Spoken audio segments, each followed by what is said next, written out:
Voilà, donc bonjour Bernard Huguetto. Bonjour Hervé Croze. Merci d'être avec nous aujourd'hui. Alors, le prétexte, je dirais, de cette intervention, c'est l'attitude de la Pologne par rapport à la primauté du droit européen. Enfin, on s'expliquera sans doute sur ce que ça veut dire droit européen exactement. Et bon, on a quand même l'impression que tout ça est une sacrée pagaille. C'est une pagaille qui, effectivement, dont le tribunal constitutionnel de Pologne est à l'origine, puisque dans une décision très récente du 7 octobre 2021, il a jugé qu'un certain nombre de dispositions qui avaient été prises par la Pologne, en particulier sur l'organisation de la magistrature, la nomination des magistrats, leur promotion, leur mise à la retraite, devaient échapper au contrôle de la Cour de justice de l'Union européenne et des règles de l'Union européenne, considérant que cela portait atteinte, ce contrôle porterait atteinte à l'esprit de la Constitution polonaise et à la liberté d'organisation de la magistrature par les autorités polonaises.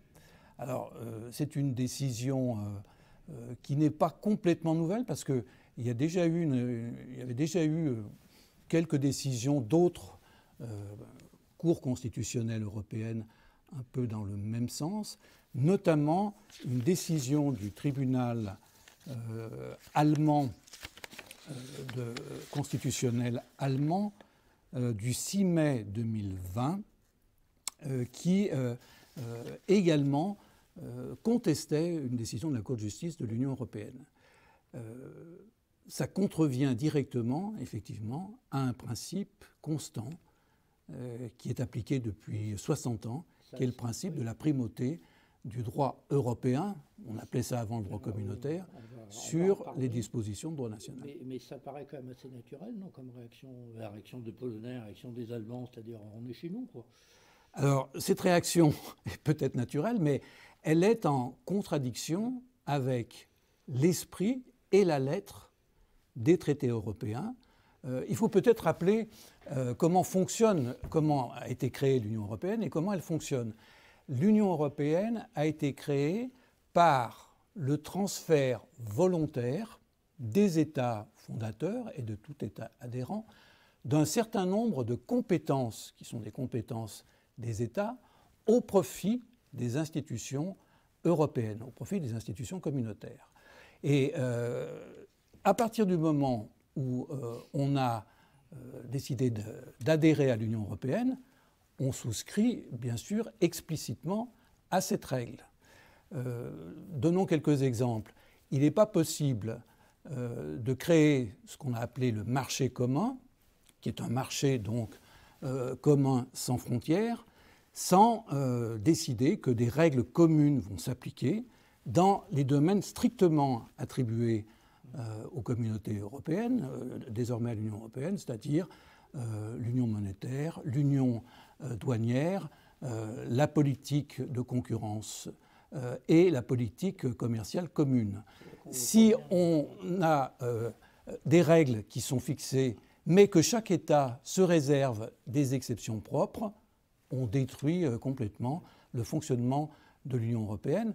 Cette règle a été à l'origine du fonctionnement, de la construction et du fonctionnement de l'Union européenne jusque-là. Ce qui veut dire que les États membres ont renoncé à leur souveraineté.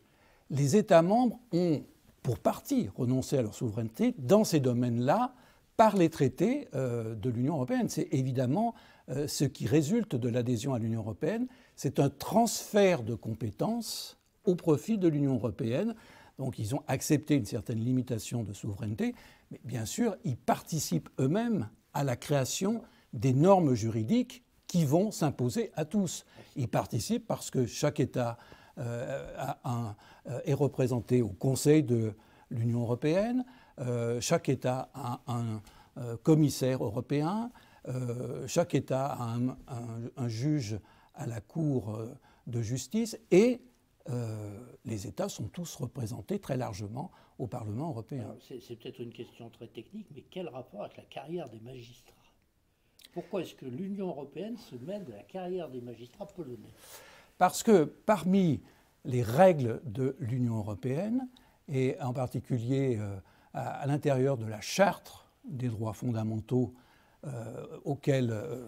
qui fait partie du corpus du droit européen, il y a un certain nombre de règles qui concernent le fonctionnement de la démocratie et en particulier qui visent à assurer une indépendance des magistrats dans l'exercice de leurs fonctions. Pas la peine de rappeler à quel point l'indépendance de la magistrature est une règle fondamentale du fonctionnement de la démocratie. Par rapport à la communauté économique européenne, on est loin là. Ah, pas du tout. Parce qu'au départ, le traité de Rome, c'était quand même économique. On est tout à fait d'accord. Au départ, c'est un marché unique, sans frontières, qui a permis d'assurer la prospérité de l'Union européenne. Il faut se rappeler quand même qu'il a été initié sur un continent totalement dévasté par 2 guerres mondiales, dévasté sur le plan matériel et sur le plan moral. Et on est parvenu, par ce marché, à avoir aujourd'hui une puissance économique qui est la 2e puissance économique mondiale, la 1re puissance commerciale mondiale. Mais depuis la création du marché économique, l'Union européenne, qui s'appelait à l'époque la Communauté économique européenne, s'est souciée de choses beaucoup plus larges que simplement le marché. Et dans le traité, il est dit qu'on souhaite instaurer un espace sans frontières de liberté, de justice et de sécurité. Et ce ne sont pas que des mots, car de nombreux articles du traité, la charte des droits fondamentaux dont je parlais, et le fait que l'Union européenne soit adhérente à la Convention de sauvegarde européenne des droits de l'homme, montre qu'il y a un souci tout à fait fondamental aujourd'hui de créer les conditions d'une démocratie. Alors, le problème qui s'est posé, c'est que depuis plusieurs années, les initiatives prises par la Pologne sont en dérive par rapport à la conception européenne de la démocratie, en particulier sur le plan de l'indépendance des magistrats. Alors pour nos auditeurs qui ne sont pas juristes ou qui sont juristes débutants, la Convention européenne des droits de l'homme, l'Union européenne, ça fait beaucoup de monde. C'est tout du droit européen, ça. Enfin, comment est-ce que ça s'articule? Parce que là, vous venez de dire, l'Union européenne est membre du Conseil de l'Europe, enfin, en tout cas, est soumise à la... Bon, pour les gens qui n'ont pas fait de droit ou qui débutent, c'est, je suis désolé de le dire, ces actualités aussi, c'est du chinois. Alors, on peut dire que tout ça, c'est effectivement du droit européen, mais il faut très nettement distinguer ce qui relève de l'Union européenne, qui a été fondée par un certain nombre de traités. Le premier traité est le traité de Rome de 1957. Un certain nombre de traités sont venus modifier, compléter celui-ci. Le traité de Maastricht, le traité d'Amsterdam, le traité de Lisbonne, qui est le dernier traité. Et on a aujourd'hui 2 traités consolidés, le traité sur le fonctionnement de l'Union européenne et le traité sur l'Union européenne, qui contiennent toutes les dispositions sur le fonctionnement de ce qu'on appelait avant l'ACEE et qu'on appelle désormais l'Union européenne et qui regroupe 27 États depuis le retrait du Royaume-Uni.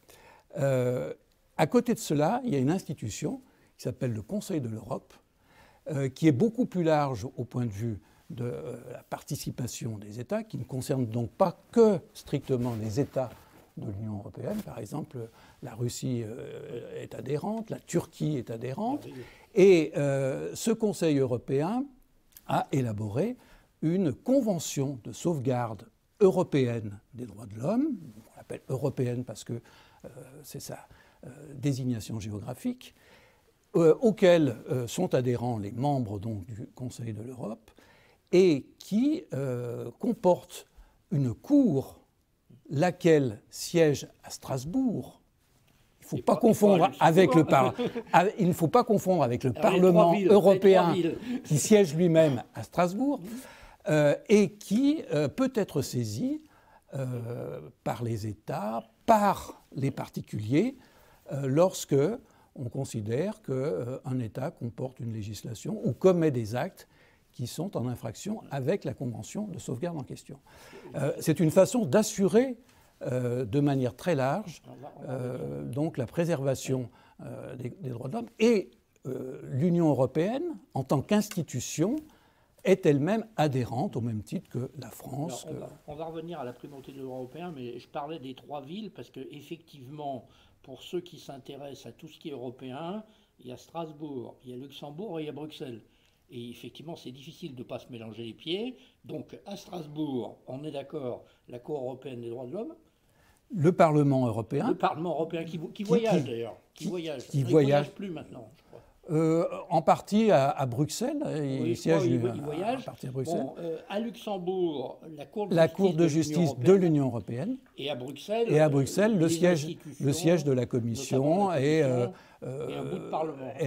Un bout de Parlement et le Conseil européen qui en général statue, mais pas uniquement, qui se réunit. Les étudiants peuvent prendre des notes. À prendre des notes. Et alors, je reviens à notre thème, là, qui est la primauté du droit européen. Quand vous parlez de ça, vous parlez justement de quel droit européen? Est-ce qu'il y a primauté aussi bien de ce qui émane, de ce qui est dans le ressort de la Convention de la Convention des droits de l'homme, ou bien est-ce que c'est uniquement le droit de l'Union européenne?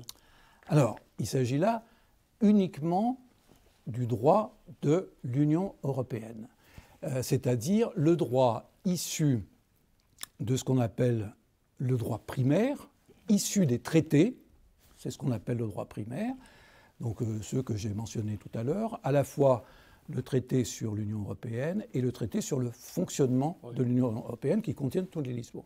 Et également ce qu'on appelle le droit dérivé, c'est-à-dire les normes que produisent les institutions européennes en application des traités, essentiellement à partir de 2 instruments principaux qui sont les règlements et les directives. Donc c'est cet ensemble de droits dont il a été décidé qu'il devait avoir une primauté sur toute disposition de droit national qui serait contraire ou en opposition avec ces règles européennes. Décidé par qui? Enfin, ça tombe du ciel, là. Alors, ça ne tombe pas du ciel. D'abord parce que certains auteurs disent que c'est déjà implicitement, ça résulte implicitement des traités, même si ça n'est pas expressément dit dans les traités, ça résulte quand même implicitement des traités. Il n'y a pas de texte. D'abord parce que, si, il y a des textes parce que si on parle du droit écrit, alors c'est vrai que les juristes français aiment la tradition du droit, tradition de droit écrit, et qu'on regarde toujours avec une certaine distance la jurisprudence, mais il n'y a pas que la tradition française qui influence la conception du droit dans le droit européen. Il y a d'abord le fait qu'on a dans les traités de l'Union, il y a un principe de coopération loyale des États, c'est-à-dire que les États s'engagent à respecter loyalement les obligations qui résultent pour eux du fait qu'ils ont adhéré à l'Union européenne. Deuxièmement, il y a un article 288 du traité sur le fonctionnement de l'Union européenne qui dit que les règlements s'appliquent directement dès lors qu'ils sont promulgués. Et troisièmement, en annexe du traité de Lisbonne, il y a une déclaration. Il faut rappeler que le traité de Lisbonne, c'est pas, enfin maintenant c'est plus un traité à part entière, il a été intégré, voilà. Dans le, mais c'est quand même dans le, voilà, dans l'historique, dans le traité. Il y a une disposition, il y a une déclaration qui a été faite, rappelant justement qu'il résulte de la jurisprudence de la Cour de justice de l'Union européenne, sur laquelle je vais venir dans un instant, que justement il y a une primauté du droit européen sur le droit national et que c'est un principe fondamental du fonctionnement de l'Union européenne. Si on fait confiance à la Cour de justice de l'Union européenne, elle va toujours dire que le droit de l'Union est supérieur. Quelle légitimité? Pas nécessairement. La Cour de justice n'est pas faite pour défendre l'Union bec et ongle contre les États. Il y a un certain nombre de dispositions qui ménagent l'intérêt des États et la Cour de justice donne tort de temps en temps à la Commission dans des litiges qu'elle peut avoir avec des entreprises, avec des États. Donc c'est une juridiction avec toute l'indépendance qu'on peut lui reconnaître. Et c'est elle qui a donc élaboré, depuis 1964, une jurisprudence qui n'a jamais varié et qui n'avait jamais été vraiment contestée, sauf quelques décisions sur lesquelles on aura peut-être l'occasion de revenir dans un instant, qui n'avait jamais été réellement contestée. La décision fondamentale, il faut la lire, c'est celle une espèce de pilier du droit communautaire, c'est la décision Costa contre Enel du 15 juillet 1964. Je voudrais quand même lire juste 2 ou 3 attendus de la décision, parce qu'elle dit bien pourquoi on considère que le droit européen, on doit le considérer, a une force supérieure aux droits nationaux. Il est dit ceci: à la différence des traités internationaux ordinaires, le traité CEE a institué un ordre juridique propre, intégré au système juridique des États membres et qui s'impose à leur juridiction. La force exécutive du droit communautaire ne saurait en effet varier d'un État à l'autre à la faveur des législations internes ultérieures, sans mettre en péril la réalisation des buts du traité, ni provoquer une discrimination interdite par son article 7. Et enfin, il résulte de l'ensemble de ces éléments qu'issu d'une source autonome, le droit né du traité ne pourrait donc, en raison de sa nature spécifique originale, se voir judiciairement opposer un texte interne quel qu'il soit, sans perdre son caractère communautaire et sans même que soit mise en cause la base juridique de la communauté elle-même. C'est ce que j'expliquais un peu rapidement tout à l'heure. C'est à la fois une raison de bon sens et une raison de fonctionnement indispensable. Si on déroge aux normes de droit communautaire, on détruit le fonctionnement de l'Union européenne. Si on déroge, si on n'applique pas le droit national, on détruit la nation. Et est-ce qu'au fond, on a créé un État européen qui serait une espèce de fédération ou de confédération? Parce qu'effectivement, c'est exactement ce que dit Lara. Il dit que ce n'est pas un traité comme les autres. C'est un traité constituant, d'une certaine manière. Et ça veut dire qu'il y a un droit spécial qui est créé par les institutions européennes et que tout ce qui est dans les États lui est subordonné.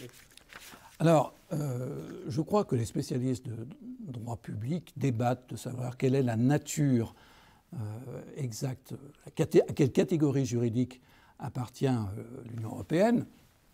C'est peut-être un peu hasardeux d'entrer dans ce débat actuellement. On considère que ça n'est pas une fédération, que ça peut ressembler en partie à une confédération, mais la Cour de justice a dit que c'est un ordre juridique spécifique qui a été créé. Oui, ça c'est la Cour de justice. Et qui a une forte personnalité juridique, oui. Un système juridique très marqué. Du coup, il a créé un certain nombre de normes juridiques, c'est prévu par les traités. Est-ce que ça veut dire qu'on n'applique plus le droit national ? On n'applique plus le droit national que dans les matières dans lesquelles on a conféré compétence à l'Union européenne. Dans les autres matières, par exemple, la défense, la sécurité intérieure, la santé, on l'a assez regretté, les États gardent leur pouvoir de législation interne.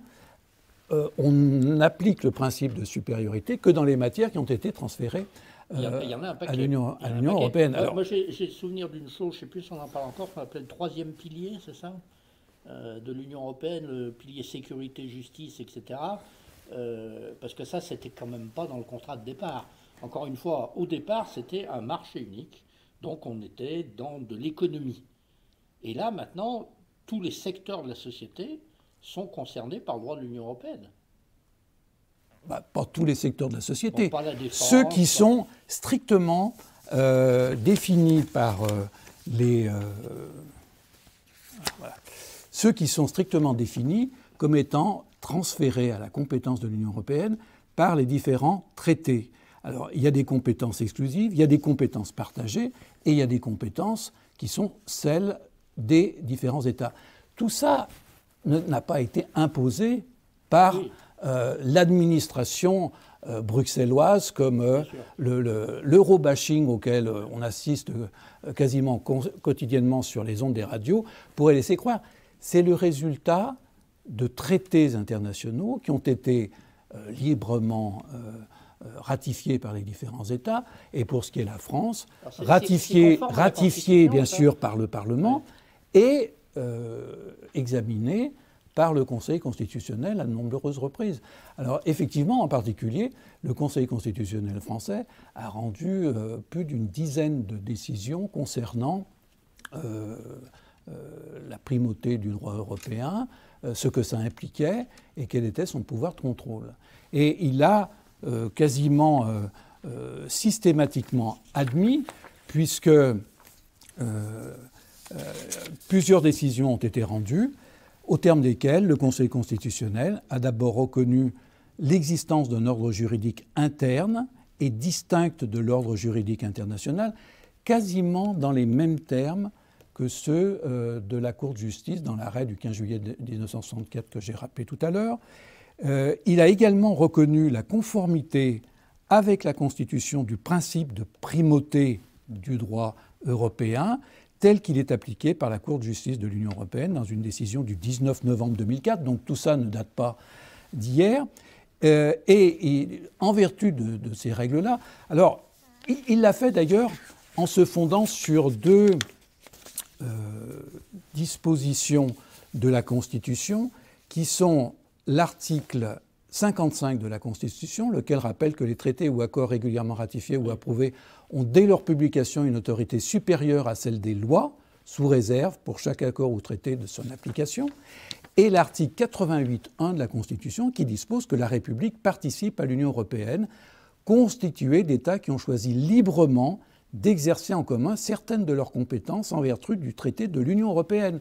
Donc ce transfert de compétences, il résulte des traités, mais il est même intégré dans la Constitution française.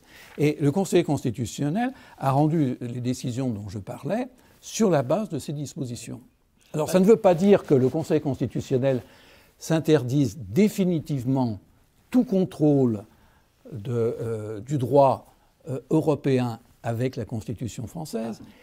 Il estime que ce contrôle doit être limité à une confrontation avec les règles et les principes inhérents à ce qu'on appelle l'identité constitutionnelle française. C'est une norme qui est apparue notamment dans une décision du 27 juillet 2006. L'identité constitutionnelle française, ce n'est pas non plus quelque chose qui a été tout à fait inventé par le Conseil constitutionnel français, puisqu'on retrouve également la référence à cette norme dans des décisions d'autres cours constitutionnelles, par exemple la Cour allemande. Les arrêts Solange du 29 mai 1974 et 22 octobre 1986 du tribunal constitutionnel de Karlsruhe en Allemagne faisaient référence expressément à la préservation de l'identité constitutionnelle allemande. Alors, le droit européen lui-même prend en considération cette notion d'identité constitutionnelle, puisque l'article 4 du traité sur l'Union européenne dispose que l'Union respecte l'égalité des États membres dans les traités, ainsi que leur identité nationale inhérente à leur structure fondamentale politique et constitutionnelle.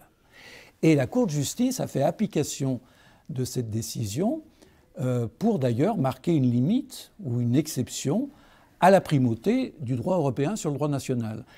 Il s'agissait du cas d'une ressortissante autrichienne qui avait bénéficié d'une décision d'adoption par une juridiction allemande.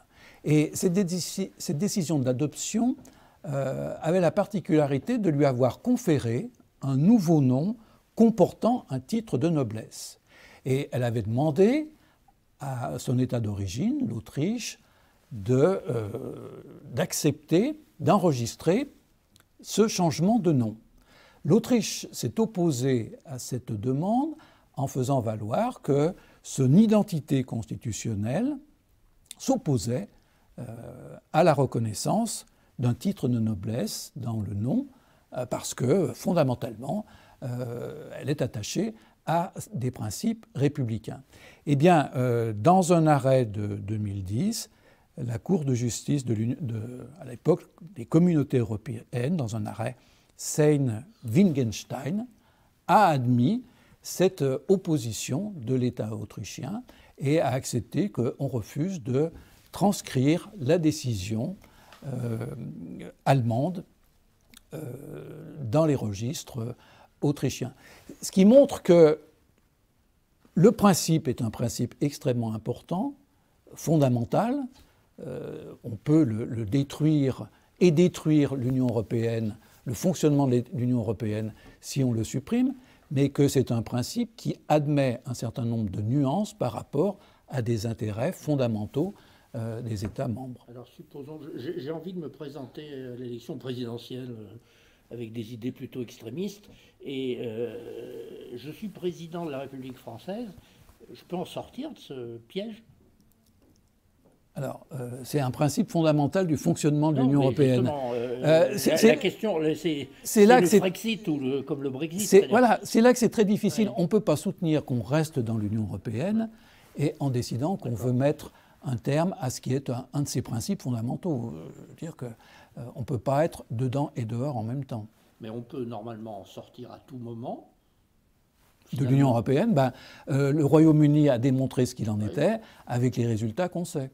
Oui, alors, parce que... C'est peut-être l'occasion d'ailleurs de rappeler qu'on a parlé de marché unique européen, on sort de l'analyse strictement juridique. Oui. Ici, on vient dans une analyse plus politique. Il y a quelque chose d'ailleurs dont certains commentateurs croient moderne de douter. Je crois pour ma part que l'Union européenne a quand même assuré ou contribué fondamentalement à assurer la paix depuis 70 ans sur un continent qui avait été totalement dévasté, encore une fois matériellement et moralement. Pourquoi ? Parce que les États sont tellement liés entre eux qu'ils n'ont plus d'intérêt à être en concurrence, même s'il y a une part de concurrence, de rivalité qui existe, ils n'ont plus d'intérêt à être dans une concurrence aussi féroce que celle qui a conduit au désastre qu'on a indiqué. Et je crois que si on veut en avoir l'exemple le plus parfait, c'est le retrait du Royaume-Uni de l'Union européenne. Il y a 1 an que le Brexit est entré en vigueur, à peine un peu plus d'1 an, et on voit qu'on est au bord de... On n'est pas au bord, on est en pleine crise diplomatique déjà entre la France et l'Angleterre à propos de quelques zones de pêche. Alors on imagine le fait de démonter l'Union européenne pourrait avoir comme conséquence au niveau de la paix, sans compter les résultats sur le plan économique. Il y a 2 choses, moi, que je voulais signaler, puis on pourra dire un mot en conclusion. C'est que parmi les institutions européennes d'origine, il y avait la fameuse CECA, la Communauté européenne du charbon et de l'acier. Et à l'époque, c'était essentiel la CECA parce qu'il y avait essentiellement nous et les Allemands pour le charbon et l'acier. Et on se disait, si on fait ensemble le charbon et l'acier, ça veut dire qu'on ne peut plus faire chacun dans son coin des canons et donc on va plus se tirer dessus. Symboliquement, je pense que il y a le CECA, il y avait Euratom aussi à l'époque. Je pense que tout ça a fusionné dans l'Union européenne maintenant. Et c'était peut-être plus important que le marché commun parce que c'est aussi un des gros problèmes actuellement de l'Union européenne, c'est qu'elle est incapable d'avoir une défense commune. Bon. Or, logiquement, si on ne se fait pas la guerre entre nous, il faudrait peut-être aussi qu'on ait une armée commune. Enfin bon, c'est un autre débat. Et puis, l'autre élément, c'est qu'effectivement, tous les États qui renaclent un peu, il y en a quand même très peu qui songent à sortir de l'Union européenne. Alors, pour l'instant d'ailleurs, aucun autre État n'a des velléités de sortir. Et on constate que très largement, les opinions publiques des différents États sont en faveur de l'Union européenne, ne manifestent pas non plus le désir d'en sortir. tout en ayant évidemment un certain nombre de critiques à l'égard du fonctionnement de certaines institutions. Et chacun sait qu'il existe actuellement une conférence qui est en cours, qui doit statuer au mois d'avril sur des réformes indispensables, des réformes de base à apporter aux institutions et à leur fonctionnement. Mais majoritairement, l'adhésion des États et de leurs opinions publiques reste très forte à l'Union européenne parce qu'on sait que c'est un principe vital du fonctionnement des différents États membres. Et en conclusion, si je dis que vous êtes un Européen convaincu, vous acceptez le compliment? Alors, tout à fait, mais je reste un Européen également critique, c'est-à-dire qu'il y a effectivement, je crois que tout le monde en est convaincu, un certain nombre de réformes à apporter, de développement. Toute la question est comment réussir à obtenir l'accord, l'adhésion de tous les États membres. C'est ça le grand défi de l'Europe, c'est qu'on n'impose pas aux États un certain nombre de règles, elles se négocient et on y adhère, ce qui est effectivement une méthode qui est à contre-courant de ce qu'a vécu le continent européen depuis des